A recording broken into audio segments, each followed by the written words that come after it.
MBA અને MCA કરતા વિદ્યાર્થીઓ માટે એક ખાસ ન્યૂઝ છે કે જે પ્લેસમેન્ટમાં નોકરીની રાહ જોઈને બેઠા હોય છે એમના માટે કોર્પોરેટ જગતે એક નિર્ણય લીધો છે.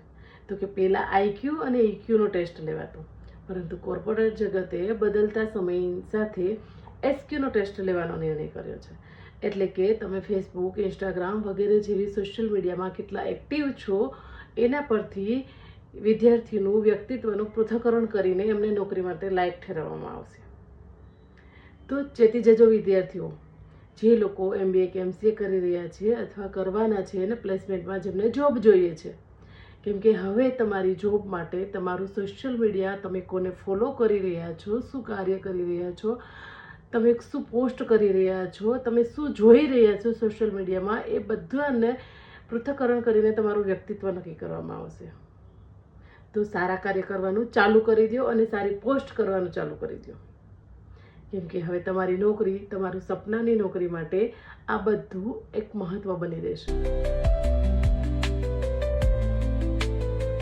MBA અને MCA કરતા વિદ્યાર્થીઓ માટે એક ખાસ ન્યૂઝ છે કે જે પ્લેસમેન્ટમાં નોકરીની રાહ જોઈને બેઠા હોય છે એમના માટે કોર્પોરેટ જગતે એક નિર્ણય લીધો છે.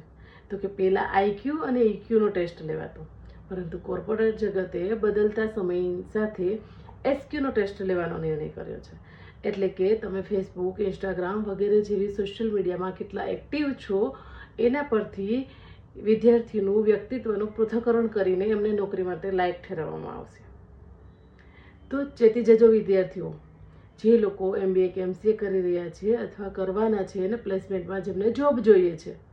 કેમ કે હવે તમારી જોબ માટે તમારું સોશિયલ મીડિયા, તમે કોને ફોલો કરી રહ્યા છો, શું કાર્ય કરી રહ્યા છો, તમે શું પોસ્ટ કરી રહ્યા છો, તમે શું જોઈ રહ્યા છો સોશિયલ મીડિયામાં, એ બધાને પૃથ્થકરણ કરીને તમારું વ્યક્તિત્વ નક્કી કરવામાં આવશે. તો સારા કાર્ય કરવાનું ચાલુ કરી દો અને સારી પોસ્ટ કરવાનું ચાલુ કરી દો. કેમ કે હવે તમારી નોકરી, તમારું સપનાની નોકરી માટે આ બધું એક મહત્વ બની રહેશે.